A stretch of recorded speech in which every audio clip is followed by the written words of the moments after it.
Jacob Welding specializes in custom steel frames and uses job costing to account for its operation. You're making something custom, so you want to accumulate the cost for that custom item, price it above that, see if you give a bid up front, if you were able to keep your costs under that, it's going to help with future bidding and that sort of thing. So we're going to keep up these costs separately. Following information is available as of May 1st for the work in process inventory account. So they had 2 jobs that weren't completed by the end of April, so they were still in work in process, jobs 304 and 306. And here you have the various direct materials, direct labor, manufacturing overhead for each one of those accounts. But essentially what's going to happen in our journal, we'll have the beginning balance of 16,360. So that our overall for our company will be our beginning balance and work in process. But on the side here, we have these, we'll call job cards, where we have job 304, balance, that had a beginning balance for May 1st of 7,320, and job 306, which had a beginning balance of 9040. So the idea of a subsidiary ledger is it's going to balance and match up to what we have in our overall accounts.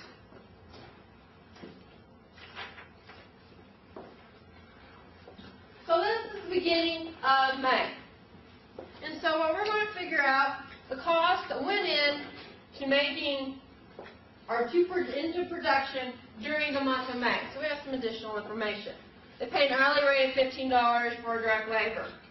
Overhead is applied to jobs based on direct labor hours.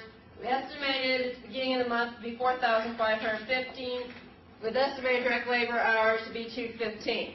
During the month of May, they spent 5,800 for materials, 4,650 for actual manufacturing overhead. And here's what went on in May.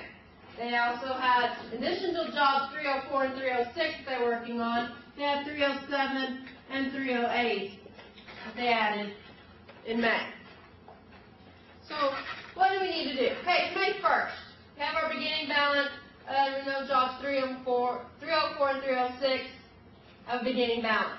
Well, step 1, we need to come up with our predetermined overhead rate. And you're going to really see clearly why you need to do this in job costing, because what's going to happen? One of these jobs is going to be finished before the end of May.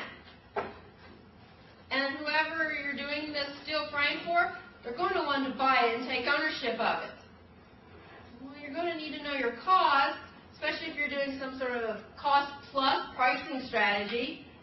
Are you really going to tell your customer that, oh, well, I don't have all my actual overhead costs in yet. I can't sell it to you yet. You got to wait until after the end of May. Oh, I know it's done, but you got to wait 3 more weeks. No, that's not going to work out. So we need to have this predetermined overhead rate so we can go ahead and apply overhead when we're ready to sell that item. So, predetermined overhead.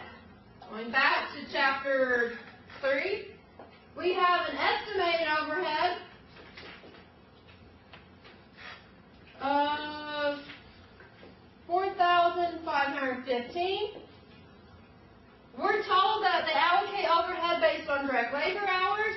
So we have an estimated direct labor hours of 215.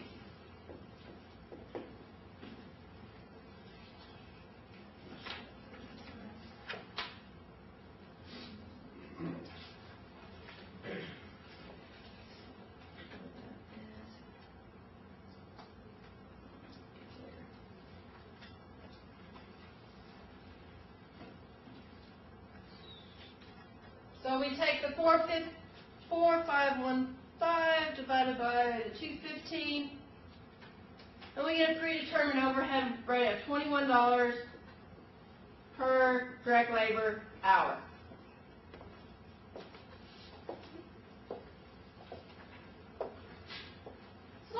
on the jobs first, and then we'll go back to our main accounts. So what happened to job 304? Too close to where I needed it. Well, during the month, we added 1,100 of direct materials. Had 40 hours of direct labor, so 40 times our $15 per hour that we pay.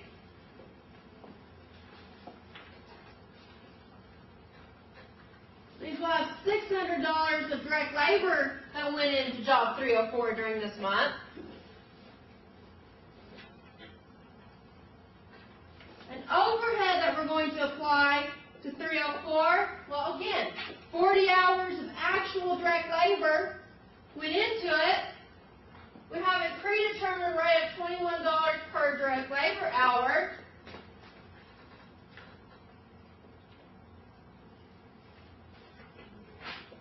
So 840 is going to be applied to job 304 in terms of overhead. So what's happening? We can easily trace the direct materials that went into the steel frame 304. We know who worked on it. But what we don't know is that we have this general supervisor that goes from frame to frame and inspects stuff. He gets paid a salary. We need to allocate that between the multiple frames that we work on. We have general production overhead. It's not really related to any one steel frame. Maybe we buy just a bucket of bolts, I guess, and we, we're working on these frames, and the workers know they just grab some bolts out of the bucket, but they don't really record it because it's a minor cost. So it's just part of overhead, an indirect material. So we have to allocate it out to the jobs. So with our predetermined overhead rate, based on the fact that actually 40 hours were put into job 304 during this month, we can apply overhead. So now, if job 304 sells on May 10th, we know how much it cost us so that we can at least sell it for more than that. And so total cost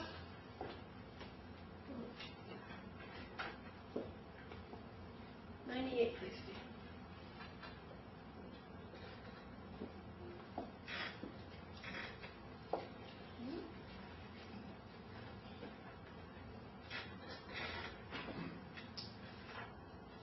So what happened to job 306? Well, job 306, we know they went and they got $900 worth of steel. These are steel frames. Some of these are little things, maybe for dog houses.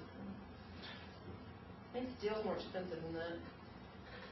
They used 30 hours of direct labor at $15 per hour. It's $450 in direct labor costs went in job 306.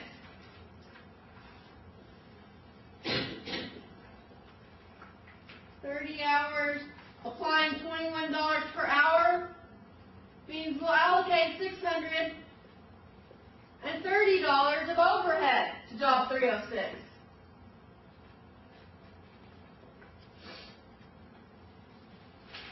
Making job 306 cost $11,020. So we're keeping up with each job separately so that we know that when we go to sell it, we're going to be profitable on that steel frame. We know how much to price that steel frame. We know not to mix up the jazz piano cake with the other cakes that we do. So what else happened? Well, we had started 307, 308. They hadn't been, any work done on them before May 1st. They're brand new. So there's no beginning balance for them. Direct materials that were added, well, it was 2,800 for job 307, 750 for job 308. 307 this month, we put 110 hours into it. Just 25 into 308.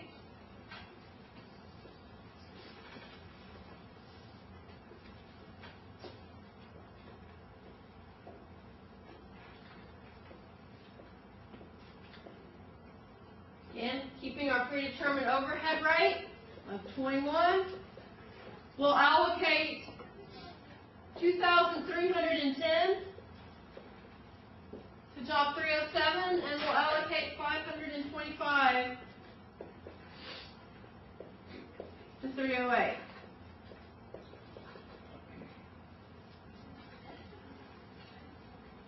So ending balance, 1,760, 1,650. We add up our 4 jobs that total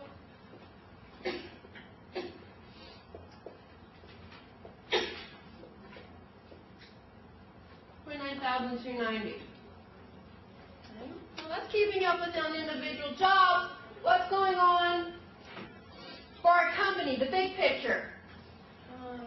I'll need direct materials account. What happened? Direct materials. What is the cash?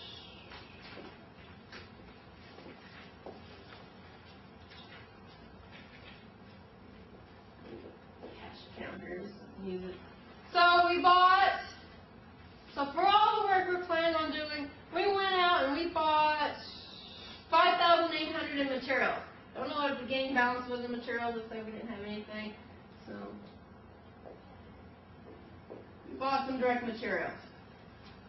Straightforward. So what happened then? Well, we have our beginning balance that was related to jobs 304 and 306. Well, for the month of May, we used a total of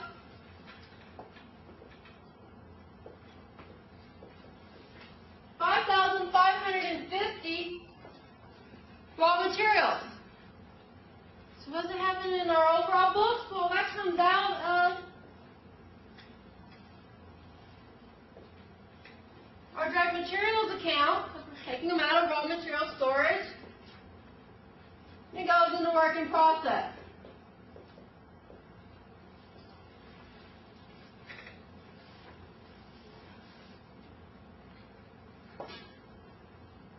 What else? Well, total of the direct labor.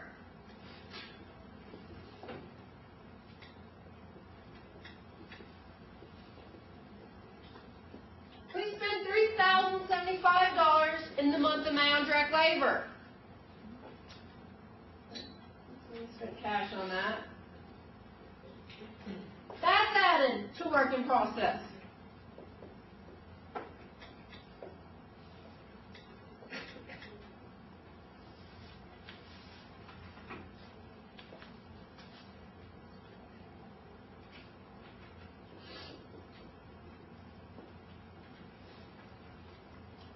And we applied overhead. Now let's figure this out 2 ways. We could go and take this total here of 4,305, or we can take the total direct labor hours actual, which is given to us on this page. Time card summary was 205. Times our predetermined rate of 21. That also comes to 4,305. And we apply our overhead. How do we do that? Well, we have our manufacturing overhead control account, our temporary account. Applied goes on this side.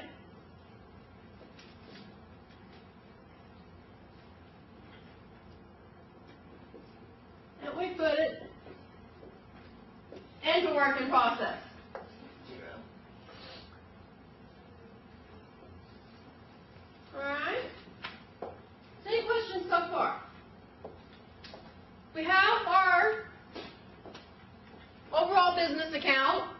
where we're keeping up with account totals, the big picture for our company.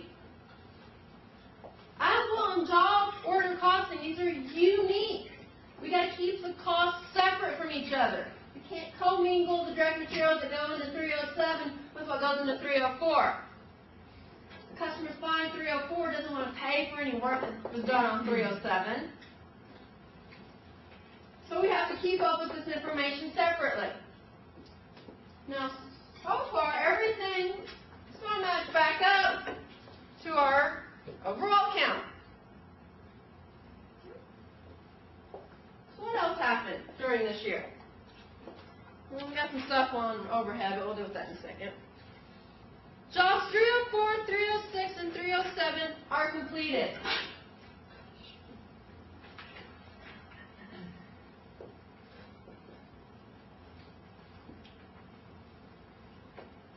Now remember when I was telling you later on we'll figure out how much cost will actually, how we figure out that amount that comes out of work in process and goes to finished goods? Well, with job order costing is simple. Well, if we completed 304, 306, and 307, well, what are the costs associated with 304, 306, and 307?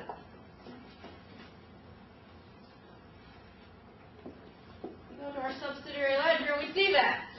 So if we take 9,860 plus 11,020 plus 6,760, that total is 27,640. The total of the 3 jobs that are completed, physically what happened? They were completed. So matching the physical up with our books, we take out 27,640. And we put that into finished goods.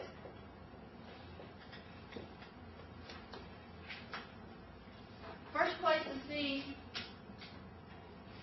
what's going to happen. Add up all these pieces. We know that's 29,290. Subtract off 27,640. Ending balance then.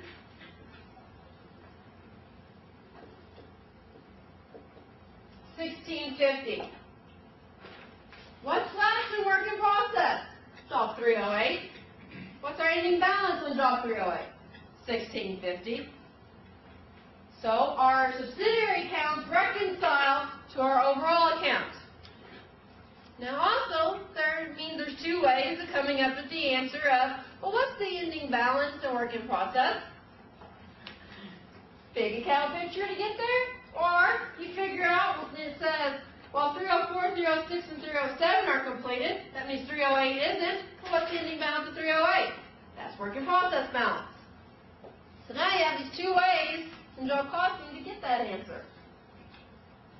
Alright, so what else happens? Jobs 304 and 307 are delivered. In terms of what we care about, delivered means we get to recognize revenue on it, so they're sold. So now, figure out cost of goods sold. Jobs 304 and 307 are not only finished, they're delivered to the customer, so they're no longer in finished goods inventory. We take 9860 plus 6760. Comes to 620. Jobs 304 and 307. And that goes to cost of goods sold.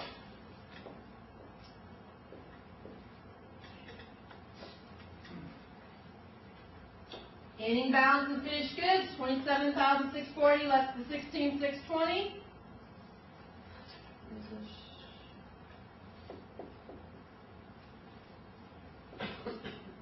11,020,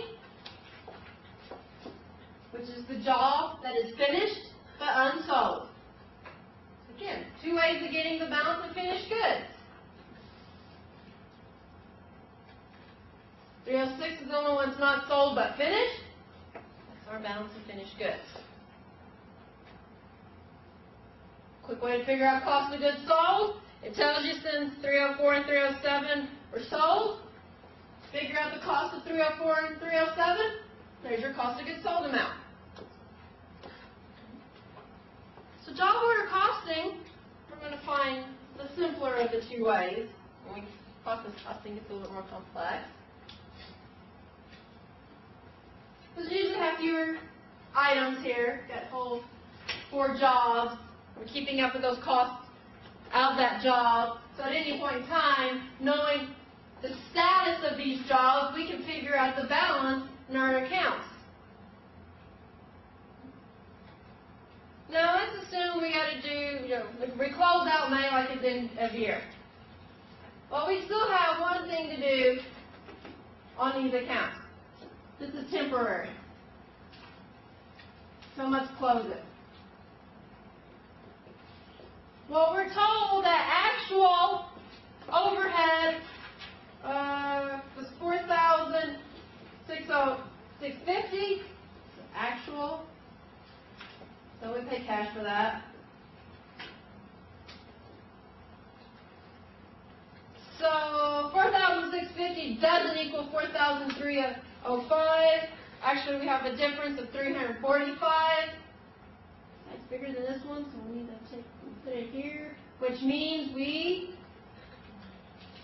underapplied. We can close that. We assume it's immaterial. We'll add that to cost of goods sold. Now, there is one additional thing we can do if it's considered material. We can add an additional option for us. Whereas I said material before, we could allocate it between these 3 accounts. Well, we could also just use the jobs as our allocation method and allocate it based on the balances in the jobs and allocate it that way. So we have the 3rd option. But kind of the way we have this example, I think it comes out to be the same as just the 4 jobs. But that is the other option. The 345, we're going to assume is immaterial. We can close the cost of goods sold. Then yes, that overall for our company's cost of goods sold will go up. We're not going to attribute it to any one job. That'll just be like the cost of doing this business. And we're adding it to cost of goods sold. That's just a kind of a variance for us almost. Okay. Questions on how the cost flows work? This is essentially the same. I'm just now getting how we get these balances of what's transferring over. Matching the cost with the physical. Right now our physical is fairly simple. One big chunk of something is going to finished goods. And we can look to see, okay, that big chunk, well, that's 9860, and add the others. We can follow that with matching, because we've already got this in our records.